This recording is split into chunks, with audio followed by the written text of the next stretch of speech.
It's just that the power, the absolute glory of it, the great American audacity of the whole endeavor, makes you want to forgive NASA's sins and give it one more chance. Houston, we have a problem. What's going on, everyone? It's JERANISM, back with another video for you today. This past Monday, I read an article live on Monday Night Raw from the Washington Post. The story was written 25 years ago, May 30th, 1993, written by Peter Carlson. It's well written, and yes, Peter is a space believer, but there are some absolute gems in this story that I think are important for people to hear. So if you want to read along, the link is in the description. Here we go. Has NASA Lost Its Way? Out to Launch by Peter Carlson.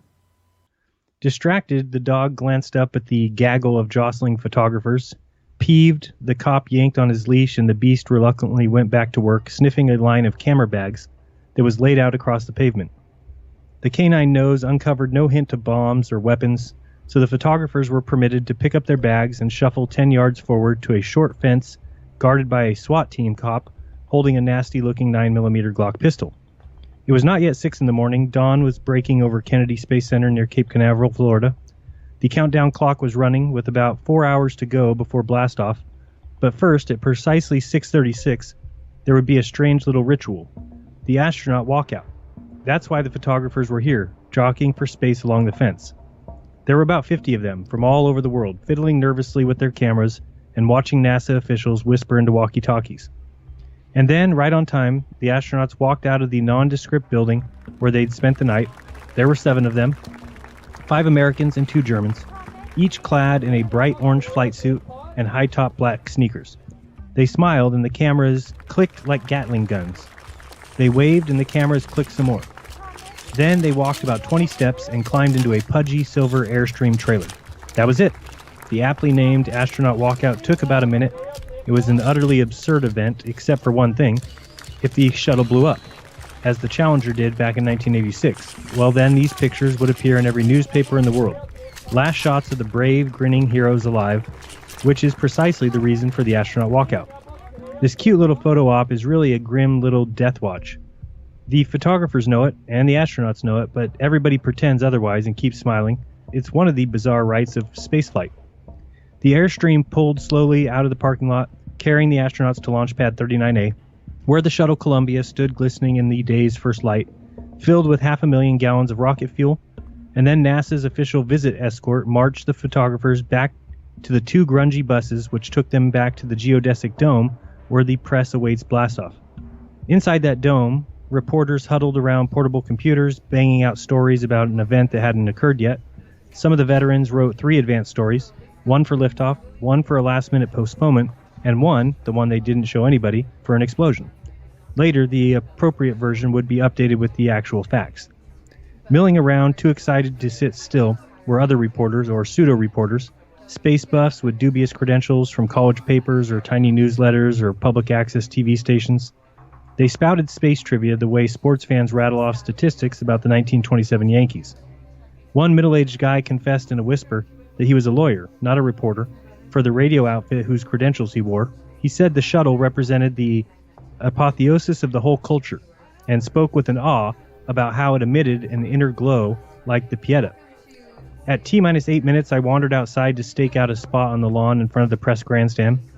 Out past the huge digital countdown clock and a fetid little lake, Columbia stood there 3 miles away, its nose aimed towards the brilliant blue heavens. Twice in the last few months, technical glitches had postponed the flight. But on this day, March 22nd, the countdown proceeded with no problems. I'd never seen a launch before, and I was surprised at how nervous I was. Would I witness a magnificent ascent or a horrible explosion? Adrenaline-fueled butterflies fluttered in my gut. 2 minutes and 10 seconds from launch, said Mitch Varnes, the NASA commentator, whose voice bellowed out of the grandstand loudspeakers like a ballpark announcer's. The astronauts have now closed their visors in preparation for the launch. The replenishment of liquid hydrogen to the external tank is being terminated and Columbia is now disconnected from all ground systems. I'm getting chills, said a college student who was standing next to me. Then she giggled nervously. When Columbia's engines ignite in 75 seconds, the roar of 37 million horsepower will begin, Varnes continued. More than 7 million pounds of thrust will kick in 6 seconds after that. When the boosters ignite, Columbia begins its journey skyward. Everybody leaned anxiously forward, squinting towards the shuttle. which was shining in the sun. T-minus 15, and we're coming up for a go for main engine start. And we're coming up on a go for main engine start. 7, 6, 5, 4. A burst of orange flame leapt from Columbia's tail, producing a puff of white smoke as thick as whipped cream. The shuttle shuddered, but failed to move. Abort. We have a main engine shutdown in T-minus 3 seconds. There was a quick, involuntary gasp from the entire grandstand. The white smoke covered Columbia, shielding it completely from our view. For a few seconds, nobody breathed. Then the smoke blew off, and there was Columbia, still sitting there, still in one piece. It hadn't flown, but it hadn't blown up either. It was a dud, like a bottle rocket that fizzled but never left the bottle. The engines are safe, Varn said, his voice a little calmer now, and Columbia is being placed in safe configuration. The big countdown clock stood frozen at 3 seconds. Slowly, the spectators shuffled inside where the TV showed the astronauts climbing out of the shuttle. The problem was a faulty valve in main engine number 3, NASA revealed. Computers caught it and automatically aborted the launch. The system worked, Dick Young, a NASA spokesman, told a group of reporters. When he walked away, one wag muttered, "You don't have to be in Washington to hear a spin doctor." I wandered outside and stared at Columbia, which towered over the flat Florida plains like a magnificent statue or maybe a metaphor for NASA's current predicament. In the past, it had soared to the heavens. Now, it couldn't quite get off the ground. Rough times for the right stuff. It's been a tough year for the National Aeronautics and Space Administration. In 1993, shuttle launches have been postponed by ruptured hoses, broken valves, faulty sensors, and even missing paperwork. The main antenna of the spacecraft Galileo was stuck shut as it sped towards Jupiter. A General Accounting Office report lambasted the agency for routinely fudging its cost estimates. NASA sheepishly admitted massive cost overruns, perhaps as much as $1 billion worth, on its still unbuilt space station Freedom. The Justice Department investigated the possibility of fraud in the production of the flawed Hubble Space Telescope. The new administration informed NASA that its annual budget, which had doubled to $14 billion in the past decade, would not continue to soar, and that the White House also ordered the agency to scale back and redesign the space station by June 7th, the fourth major redesign since the project was proposed by President Reagan in '84. Worse, in a weird way, was the press release from Hollywood. NASA and a consortium of corporations sponsoring the first commercial space mission in U.S. history have chosen Columbia Pictures and its action-adventure film Last Action Hero, starring Arnold Schwarzenegger, to be the first advertiser in space. It was, alas, true. Columbia had paid $500,000 for the right to plaster the words Last Action Hero and Schwarzenegger on the fuselage of the Conestoga rocket, scheduled to be launched in later June, part of NASA's COMET, Commercial Experiment Transporter program. Needless to say, Jay Leno had a field day with that one. On Capitol Hill, the space subcommittees repeatedly summoned NASA officials into hearings and belted them with vicious sound bites. A budget that's clearly running out of control, a bureaucracy concerned with its own self-perpetuation, taxpayer dollars are being flushed down into a dark hole in space. Off the Hill, some critics were even harsher. NASA stands for not a serious agency, said novelist Tom Clancy, who served on the White House space policy during the Bush administration. It's the HUD in space. Even NASA's own administrator, Daniel S. Golden, wondered aloud in a public speech whether NASA can reestablish its can-do reputation and relevancy with the American people, or whether we will just continue to drift towards the fringe of national priorities and become a white-collar jobs program.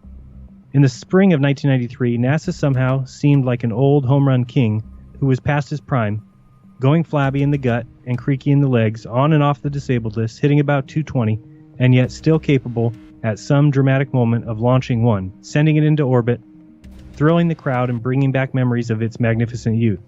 And how magnificent NASA was in its youth. It was the home of the right stuff, the agency that performed feats out of science fiction. It launched Mariner 10 past Mercury and Venus. It landed Viking 2 on the surface of Mars. It shot Voyager 2 more than 2 billion miles into space past Jupiter, Saturn, Uranus, and Neptune, sending back stunning color images of previously unseen worlds. It sent Pioneer 10 right out of the solar system and into interstellar space. And of course, it put men on the moon and brought them safely home 6 times. NASA is the only civilian agency of the federal government that has attained a certain status of legend, the only one that has inspired ticker tape parades. NASA made the astronaut and the shuttle symbols of America, like the cowboy and the Statue of Liberty. Even now, when NASA has become a punching bag for politicians and a punchline for comedians, more than 8 million people still swarm into the National Air and Space Museum every year, while tens of thousands attend space camps and crowd Florida highways to watch shuttle launches. The space program is an odd mixture of myth and reality, nostalgia and futurism, idealism and cynicism, adventure and bureaucracy. And I was curious to take a closer look. Of course, I wasn't alone. For years, NASA has been studied by countless panels and task forces and committees and commissions that have issued reports with titles like Leadership in the Future in Space and Towards a New Era in Space. But I was interested in something different. I wanted to get the feel of the space program, to see if the magic was still there, to plot the border between the legend and the reality, and to find out how we'd gone from the first man on the moon to the last action hero. Hot cars and heroes. Lloyd Campbell took a towel and wiped the blue Corvette until it shone. Then she wiped it again, and again. She was doing it for John Glenn. A few feet away, Jim Falkowski wiped a red Corvette that had once belonged to the late Gus Grissom, America's second man in space. To me, it has a lot of personal significance, he said. Consider the quality of the man who drove that car.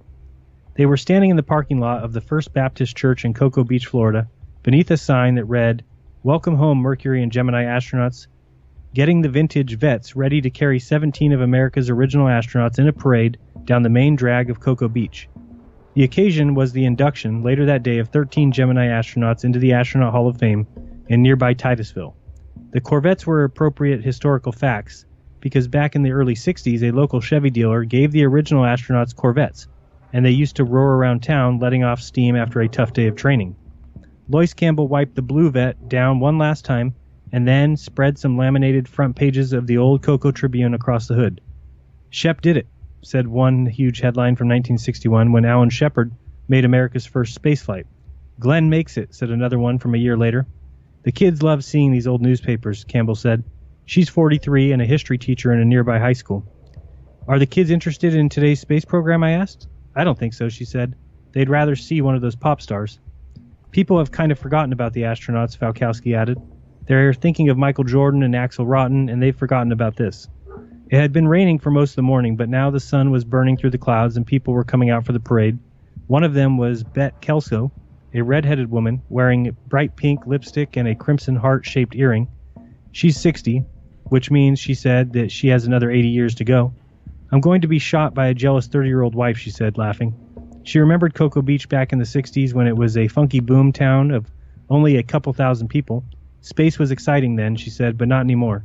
The excitement started wearing down in the mid-60s, she said. Before that, it was a real seat-of-the-pants kind of thing. They did it as an adventure rather than as a job, but the adventure's gone out of it.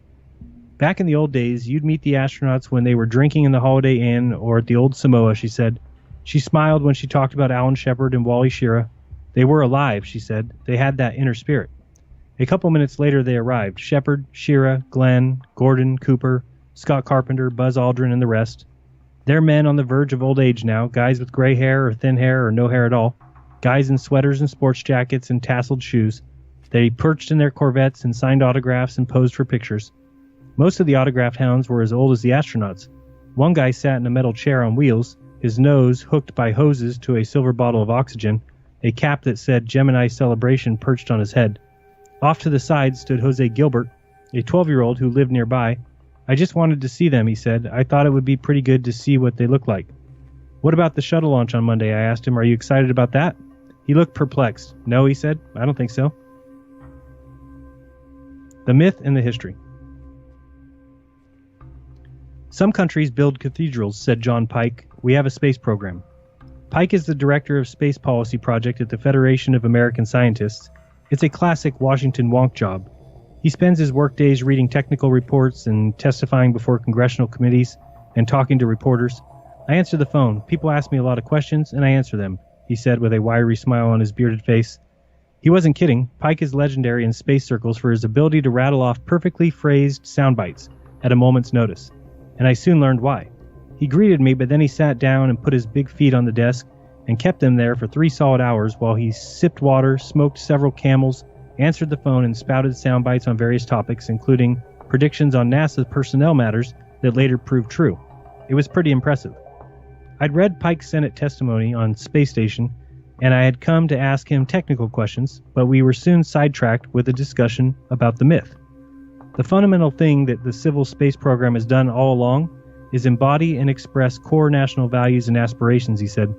The presumption of the American Republic is that we're pioneers, that we explore frontiers, that we use technology in that pursuit, and that we are a country with a special sense of our place in history. And in various guises, I think that's mainly been what NASA's been about. It's mainly about making us feel good about being Americans. He said it very matter-of-factly, but I found it stunning. Is that worthy of all this money? Yeah, he said. Of course, all countries need institutions that embody the national myth, and NASA is ours. The Brits have the monarchy, the Westminster Abbey, and we've got the space program in the Air and Space Museum. So it's like a religion? Yeah, he said. It's a secular religion in the same sense that the flag and the 4th of July are part of our secular religion. Where does the science fit into this? Where does science research fit into this? I asked. Icing on the cake, he said, still wearing that wiry smile. We've certainly learned some interesting and important things, but most of the resonance of the program with the public has to do with the fact that it's humans going into the heavens rather than finding out more about Earth's magnetosphere. Is that true? Is NASA primarily a big national feel-good program? I ran Pike's idea past another oft-quoted space expert, John Logston, a white-haired political science professor and director of the Space Policy Institute at George Washington University. John's doing a series of sound bites, I guess, huh? Logston said with a laugh. But then he acknowledged that he agreed with Pike that NASA is an instrument of national policy and propaganda that projects to the world and back to ourselves the image of the United States as a pioneering, technologically advanced, risk-taking, high-achievement society. That's clearly what Apollo was all about. He got up from his chair, opened a file cabinet, and took out a folder full of space-related documents. He picked up a memo from President Kennedy to Vice President Johnson dated April 20th, 1961, and he started reading from it. Do we have a chance of beating the Soviets by putting a laboratory in space, or by a trip around the moon, or a rocket to land on the moon?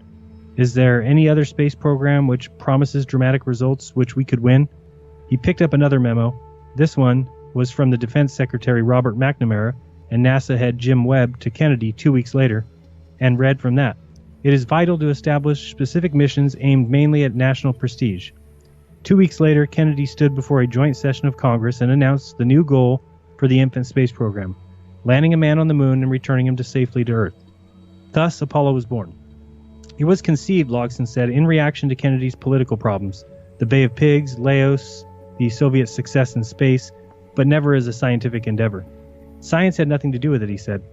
When Apollo 11 landed on the moon in 1969, fulfilling Kennedy's goal, Richard Nixon was president. This is the greatest week in the history of the world since the creation, Nixon said. Before long, though, he was cutting back on the space program. His calculus, said Logston, was that there were no benefits to him as a president that could match what he'd already gotten for being president when Apollo happened. So Nixon nixed the idea of a mission to Mars and instead opted for a program to build cheap, safe, reusable vehicles that would carry men and machines into low Earth orbit. In other words, the space shuttle. It would, Nixon said, take astronomical cost out of the astronautics. But the shuttle program has cost more than $80 billion since then, and it has never quite worked as planned. Instead of 60 flights a year, the original estimate, it has flown only 55 flights in its 12-year history. The shuttle is undoubtedly a technical marvel, the only vehicle that can cart thousands of pounds into orbit and bring it back. But the 4-shuttle fleet now requires a permanent army of 30,000 workers to keep flying its schedule of 8 missions per year. And of course, there was the horrific 1986 Challenger disaster. NASA spent the 70s developing the shuttle and then, in the early 80s, advanced a new program, the space station. Why that project at that time? Because NASA was done building shuttles.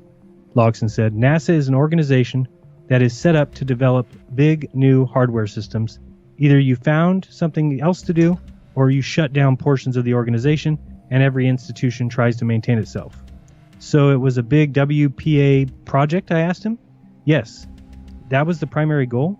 Well, that was the primary reality. Logston had laid out a pretty bleak, even cynical history of NASA. After all, he's a man with a huge poster of a footprint of the moon hanging on his office wall, a poster autographed by the man who put that footprint there. To Space Policy Institute, best wishes, Buzz Aldrin, and Logston serves on the board of Aldrin's National Space Society, which he calls a citizens advocacy group for space. Does that mean that you're an advocate for the space program? Yeah, he conceded. I'm not a Trekkie. I've never read real science fiction. I don't want to go to space, but I think it's a neat thing. It's exciting. Then he smiled and played the space proponent's ultimate trump card. You tell me, when you come back from that shuttle launch, if it was or wasn't an exciting thing. Unhappy heroes. In the Astronaut Hall of Fame, the displays included a moon rock and a piece of the Atlas rocket that launched John Glenn into orbit, and Pete Conrad's Apollo 12 flight suit, and Alan Shepard's Apollo 14 toothbrush, and Buzz Aldrin's 9th grade report card, and Jim Lovell's Boy Scout handbook. In the Hall of Fame souvenir shop, there were 6-inch rubber astronauts for $1.99, and photos of rocket launches for $2.75, and teddy bears dressed in spacesuits for $9, and NASA jumpsuits for $70. And in the Hall's auditorium, the Gemini astronauts, fresh from their parade through Cocoa Beach, sat behind a long table for a group press conference. The first question was, do you perceive that it's less fun nowadays to be in the space program? John Young, the only Gemini veteran still at NASA, he's a special assistant to the director of the Johnson Space Center, answered the question the way Shepard used to answer back in the old days, in the voice of Jose Jimenez. Being an astronaut, he said, is still fun. His old buddies roared with laughter. But that was about it for the laughs. It soon became obvious that the Gemini brethren were not thrilled at all with the current space program. We're about 35 years behind where we should be, said Conrad. I think we somehow have abandoned the cause, said Eugene. We somehow seem unwilling to take risks and to be accountable as we did 20 or 25 years ago. NASA has to show its credibility, said Tom Stafford. I'm talking about leadership at NASA. I don't really think we've had effective political leadership for American space program since Apollo, said Borman. We had a dichotomy in our society in the 60s. Those of us who are here today were involved in a great nationalistic effort to beat the Russians in a space business. Half the other people in the society were throwing rocks and bombs and dodging the draft. They're running the country now. I just hope we get a space station up, said Conrad, but personally, I don't hold out a lot of hope. Amid all this gloom, a reporter rose to ask a question of Buzz Aldrin, who walked on the moon nearly a quarter century ago. What benefits should we point out to Americans, especially Americans too young to remember that? What have been the benefits of the fact that you and Neil Armstrong went to the moon? Aldrin pondered that question for a long moment. Intangible benefits, I think too many people are looking at what's in it for me, he said. What I think has been in it for them is the number of people that, well, as I go around, they come up to me and they feel compelled to tell me where they were back when I went to the moon. To me, that's not because of something that happened there on the moon. It's because something that happened to the person that made their life significant at that point. I think we tend to want to look for, what's the goodie in this? What am I going to get out of these moon rocks? It's the lifting of the spirit. It's the fact that we regret that we're not doing it today and that we should. That what we got out of Apollo. Back to the moon and on to Mars. When we talk about return to the moon, we're really talking about settling the moon, said Michael Griffin. When we talk about voyagers to Mars, we're talking about one day settling on Mars with a permanent human activity. Griffin was sitting in his NASA office, sipping coffee out of his NASA mug. He wore the requisite dark pinstripe suit and the plastic ID badge of the government bureaucrat, but he spoke with a boyish enthusiasm about activities usually associated with science fiction, which was part of his job. As NASA's Associate Administrator for Exploration, he was the agency's head visionary. In 1989, President Bush vowed that America would reestablish a base on the moon and then put a man on Mars by 2019, the 50th anniversary of the first moonwalk. Now, Griffin was the man in charge of planning those trips. Our initial plans are for what we'd call a man-tended outpost. On the moon, he said. By that I mean people can visit for up to 45 days at a time, approximately 15 times the length of the stay allowable in the Apollo era. Gradually, the outpost would grow into a permanent self-supported base, complete with farms and mines and labs and nuclear power plants. Of course, he admitted, that might take a little while. Much of the focus of your early activity is just going to be on being there and surviving, he said. One doubts that the Pilgrims in their first winter were giving much thought to the founding of Yale University. One of the purposes of the Moon Project is to develop the technology necessary to go to Mars. Going to the moon is not hard, he said. Going to Mars is hard. Mars is 35 million miles away. It would take more than 4 months to get there. The planet is cold and dry. It makes Antarctica look inviting by comparison. And of course, the dangers are infinite. If the wrong thing breaks at the wrong time, no one will come home. Not one of them. Still, Griffin spoke of the trip with enthusiasm. He compared it to the exploration of the Americans and the voyages of Magellan and Cook. He drew parallels with Lewis and Clark and the building of the Transcontinental Railroad.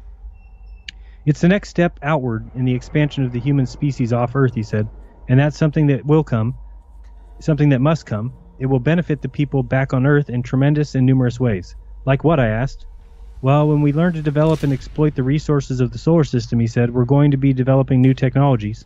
advanced robotic systems, advanced healthcare systems, technologies for mining, extracting material from the moon, safe nuclear power systems for use on the moon. Science cannot be done on Earth. I think those things are valuable, he said. I think they're worth what we pay for them. What we pay for NASA, he said, is 17 cents per American per day. For only a quarter per American per day, we could get to the moon and Mars in all its glory. I can't even dignify it by calling it pocket change, he said. It's less than pocket change.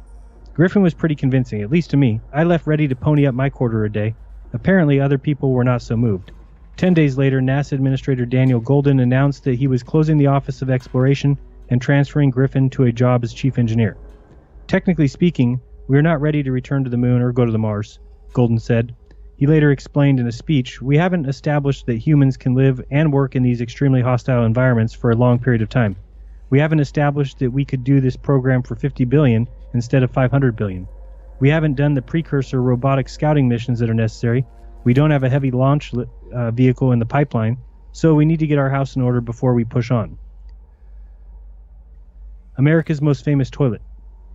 So here we are, Mr. Chairman, looking down the drain of NASA's snazzy new space shuttle toilet, said Republican F. James Sensenbrenner, Jr., Republican from Wisconsin. If you look closely down there, you can see the hefty sum of $23,400,000.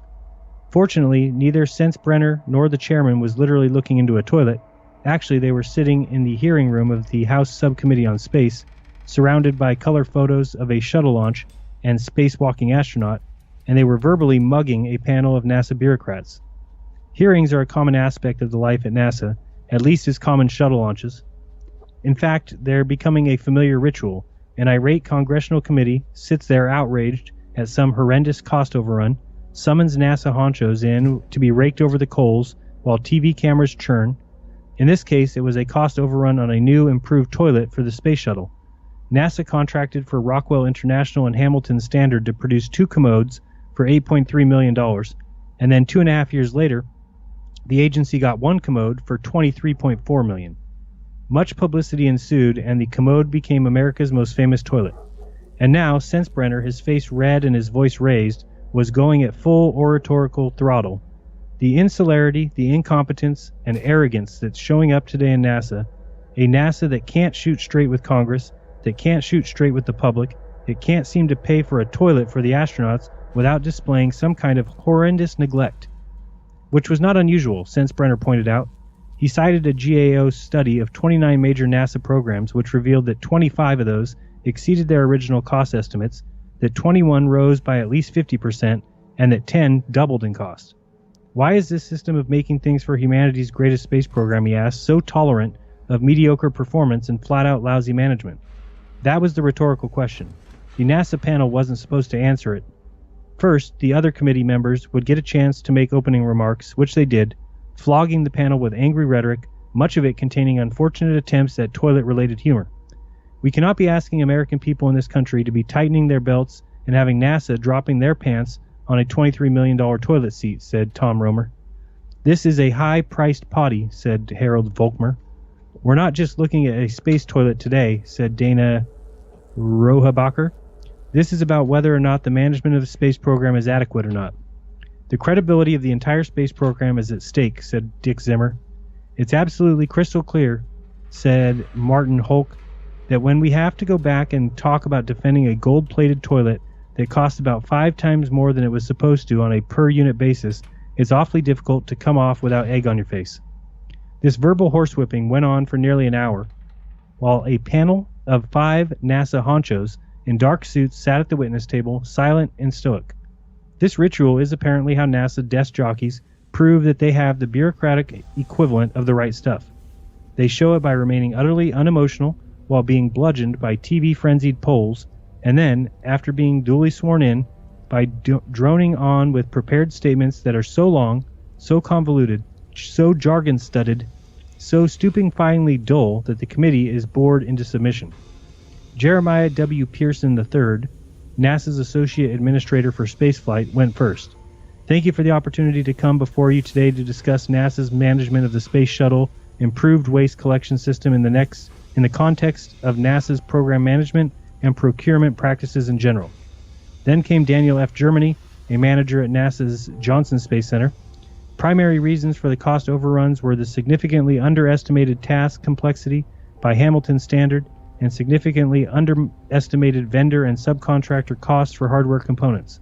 Then came Leonard Nicholson, NASA's shuttle program manager.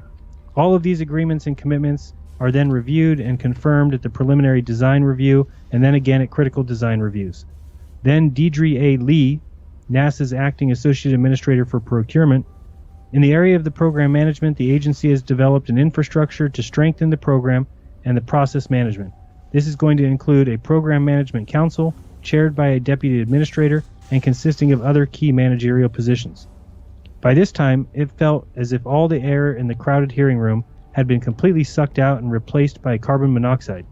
Republican Volkmer had laid his head atop his folded arms on the desk in front of him and appeared to be dozing off.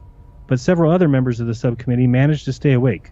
Some even tried to get real answers out of the panel. Somebody at NASA wasn't doing their job, said Rodebecker. Well, said Germany, we at NASA, this is a team effort. Well, maybe you could tell me what member of the team is screwing up. Well, let me just say it this way, said Germany. The team put the requirements down, and I'm the chairman of the team, so you're accountable for it? Rockenbacher said. Have you docked yourself some pay? No, sir. Has there been any pay docked from any member of this team because of this screw-up? Not that I'm aware of. Did anyone at NASA lose their job? Not to my knowledge. Did anyone get an official reprimand? Is there something in somebody's record that says, hey, this person totally screwed up royally and cost taxpayers $20 million? No, sir.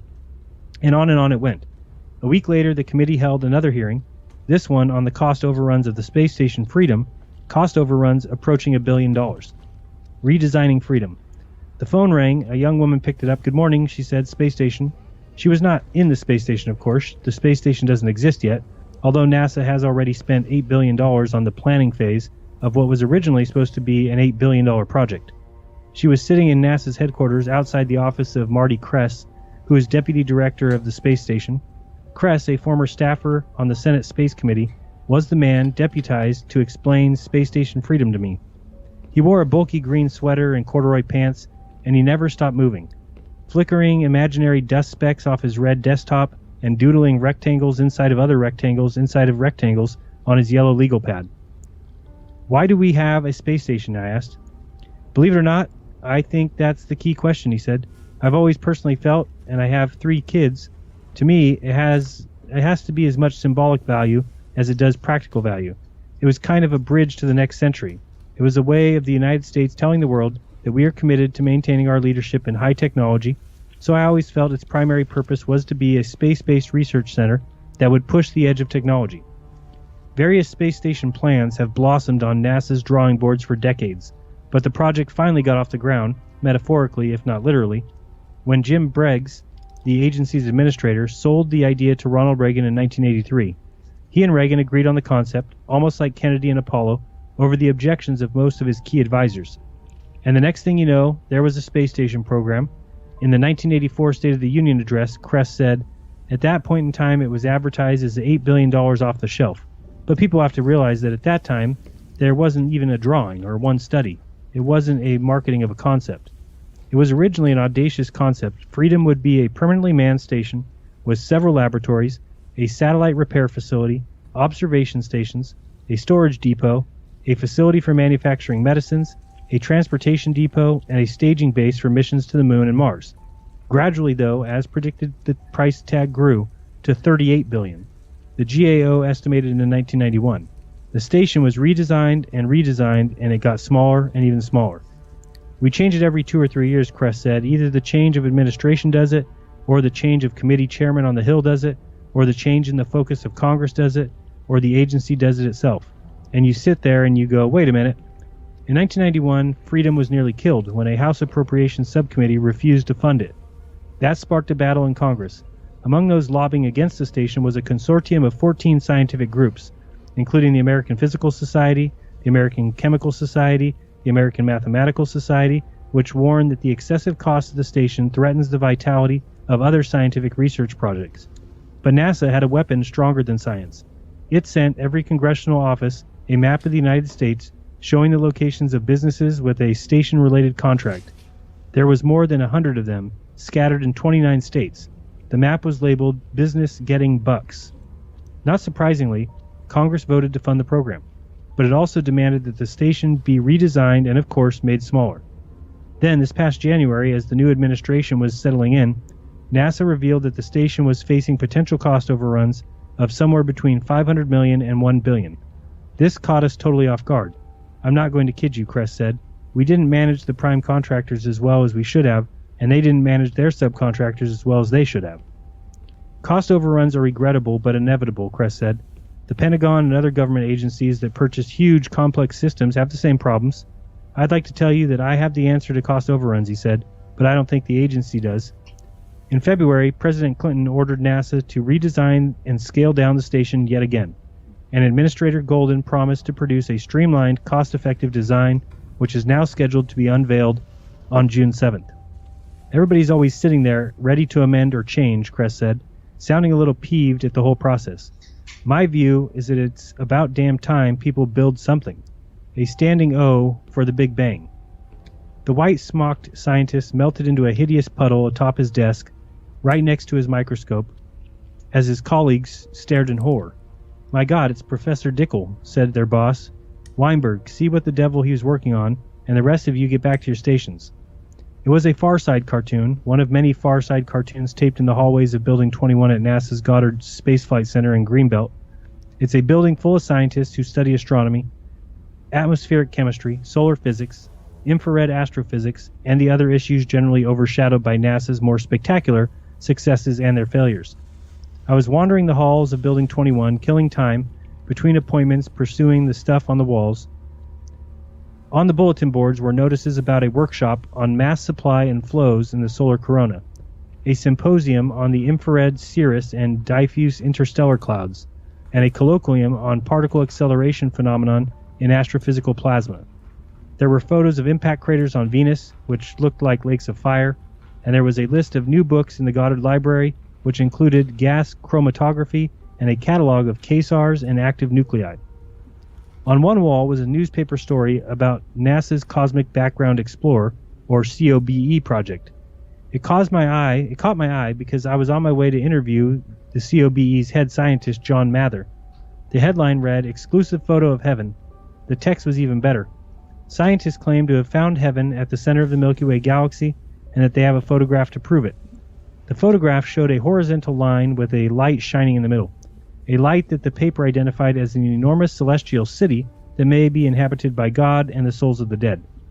It might be heaven, but I couldn't identify it as such, Mather said with a laugh when I asked him about the story, which appeared in one of the more imaginative supermarket tabloids. A tall, thin, soft-spoken scientist. He keeps a thermos of skim milk on his desk to get him through the long afternoons. That picture in the newspaper, he said, actually was made by the COBE satellite, but what it really showed was the center of our galaxy as seen in infrared. And it wasn't just the tabloids that COBE won extravagant praise from. Stephen Hawking, the famous physicist, called its results the discovery of a century, if not of all time. What the COBE satellite did was measure the cosmic background radiation produced by the gigantic Big Bang explosion that scientists believe created the universe about 15 billion years ago. Scientists had developed theoretical models of the radiation, but it was impossible to measure its accuracy from within the Earth's atmosphere. But COBE, orbiting 559 miles above the Earth, was able to measure the radiation so accurately that it could have either disproved or strongly corroborated the Big Bang theory. In January 1990, Mather presented his findings to a convention of the American Astronomical Society when he put up a graph of COBE's measurements, a graph that looked like a silhouette of a ski slope that assembled scientists immediately recognized that the figures matched their theory. When we showed a curve where all the data points lay exactly on the predicted line, people could see that we had done something really important and significant, Mather said, and it was a great relief to them and me. How did astrophysics express that relief? In the traditional way, they rose up to their feet and applauded. A standing O for the Big Bang, a standing O for John Mather. For a NASA scientist, it was the professional equivalent of John Glenn's ticker tape parade through the New York. For NASA, it was the biggest triumph of the 1990s. The COBE, which cost only $400 million over 15 years, won much media praise and many scientific awards. It's an example of something NASA's done right, said GWU's John Logston. There's a general perception, agreed John Pike of the Federation of American Scientists, that COBE is the kind of science you ought to be doing in space. To Mather, Kobe is just one of the examples of the cutting-edge science that NASA's unmanned space program has been producing for years without much fanfare.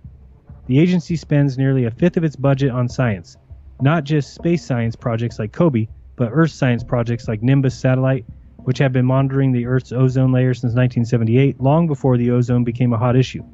We have a large number of truly brilliant projects, Mather said. We are trying to do stuff that's newer, that's never been done before by any human being. We take stuff that was impossible and we make it happen. Like many of NASA's scientists, Mather is skeptical about the agency's conventional wisdom that the American public just doesn't get excited about unmanned space missions. Kobe generated lots of enthusiasm, he said. You don't have to send a human being to die or risk death to have a real adventure. People are so excited when we fly by Mars or Venus or Jupiter, they're glued to their television sets watching the satellite pictures come by. I don't think we should send a human being until we are really ready to push what we have done without one. Cheaper, faster, better. You have a factory that builds metal coat hangers, he said, in the South Bronx. The market just dropped out of the black coat hanger business, and we have millions of black coat hangers. You've got 3 minutes. Tell me what you're going to do with those black coat hangers. Who, me, I asked? Yeah, you. Trust me. Just sit and write. So I did. Golden timed me. Okay, he said after 3 minutes. What have you got? Bird cages, bicycle spokes, mobiles, pipe cleaners. He was not impressed. You were looking for a good idea, he said, and you prejudged it. Instead, I should have been more childlike, less linear, open to any idea, even silly ones, in short, more creative. I gave this test to folks on the space station redesign, he said. I felt they were becoming a little too constrained in their thinking. They knew what couldn't be done. That's changed now, he said. The redesign team is doing great work planning a new station that will be what Golden keeps saying he wants all NASA projects to be. Cheaper, faster, better. He's 52, with curling, graying hair, round wire glasses, and he became NASA's administrator in April of 1992. It was a homecoming of sorts. He'd started out his career in NASA in '62, working as a propulsion engineer. NASA was the only place I wanted to work, he said. 5 years later, though, he quit. Fed up with the agency's dense bureaucracy, NASA got hardening on the arteries, and then he went to TRW, where he remained for 25 years, until George Bush appointed him to head NASA. Even now, after 14 months at the helm, he remains one of NASA's harshest critics. NASA has no clear statement of vision. NASA has grown comfortable with big programs that lasted decades, and our once proud science program has been reduced to a few gargantuan spacecraft. NASA was so paralyzed by fear of failure that it was a self-fulfilling prophecy. They wouldn't do anything. We existed as part of the Americans' anti-Soviet campaign, to show the world that we could do bigger things than they could in space, with the implication about weapons. That's the reason NASA existed, and as a result, it never had to justify its budget. It didn't need a vision. And after we went to the moon, we lost the bubble, and then we became a big jobs program. I'm exaggerating a little bit to make a point, he said. Needless to say, such sentiments did not endear Golden to all of its employees. He sent a message that excited a lot of NASA employees and insulted the top management of the place because he's a threat to the status quo, said John Longson. So there's been a raging war for the soul of NASA. It's a war that Golden intends to win. We are looking at streamlining the management structure, and some rice bowls are going to break, he said. We can't have it both ways. We can't have a NASA that is on the cutting edge, that's creative, that's frugal with money, that delivers things, that has accountability, and the kind of system that we have now. Golden is delighted that NASA's annual budget will not rise to $23 billion by 1998 as planned under Bush, but will remain below $17 billion. I think this is the most wonderful thing that's happened to NASA, he said. Government agencies have got to feel the pinch at the bottom line, and although it's going to be painful, I'm excited about it, because now people can't say, well, I've always done it this way, why should I change? Well, you better change. And Golden plans big changes at NASA. He wants a cheaper, less complicated space station that can get off the ground soon. He says he'll cut $1 billion out of the shuttle's annual operating budget by 1998. Instead of a few big, complex, multi-purpose scientific satellites, he wants to launch more smaller satellites. He wants to spend a larger percentage of NASA's budget on unmanned missions and a smaller percentage on manned flights. And he vows to prune NASA's overlapping bureaucracy and cut the massive cost overruns. We are reinventing NASA, he said, and NASA is going to be returned to the American people, who are our customers, and it will not be owned by a few NASA employees and the contractors. That's what the issue is about. He jumped up from the table and ducked into another room. A minute later, he popped back in, with a hat in his hand and a grin on his face.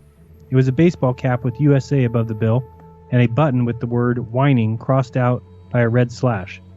And there were 2 pairs of goofy glasses with plastic eyeballs pasted on the hat, one in the front and one on the back. The employees at Johnson Space Center gave me this hat, he said. They put the eyes on it and said, "We have to look back and learn what we've done, but we are ready to look forward, not backward." He smiled. I promised them that I would take it to Congress, and I showed it to members of Congress yesterday. 5, 4, 3, 2. At T-minus 9 minutes, a woman working in the press dome closed her office door and hung a sign on it, "Out to launch." Then she walked outside to witness the great event. A minute later, I went out too. It was about 1:20 on the morning of April 8th, a soft, warm, beautiful night. The shuttle Discovery glowed under a full moon, out on launch pad 39B, filled with 4 million pounds of rocket fuel. Inside, 5 astronauts waited to blast off on an 8-day scientific mission to study the ozone layer. "No problems at all with the countdown today," said Lisa Malone, NASA's launch commentator for this flight, her voice barking out of the tiny speakers on the press grandstand. "It was my 3rd attempt to watch a shuttle launch. The first was aborted at T-minus 3 seconds because of a faulty valve. The second was aborted at T-minus 11 seconds because of a faulty sensor. Now, 2 days later, NASA was going to try it again. I was eager to see a launch. For weeks, I'd heard dozens of lyrical descriptions of them. The sound vibrates the Earth," said Brett Kelso, the red-headed woman I'd met at the astronauts' parade in Cocoa Beach. "I stand in my front yard and I can feel the staccato. It's like a machine gun staccato, except much more powerful. You'll actually feel it in your chest. You can feel it in your bones," said Bill Nelson, a space buff covering the launch for a cable access station in Illinois. "You see it and you feel it. The intensity of the light and the sound and the smoke and the low-frequency noise," said John Logston. Logston had the gaga look in his eyes when he described it, the same gaga look that everybody seemed to get. I asked him what caused so many people to get so moony.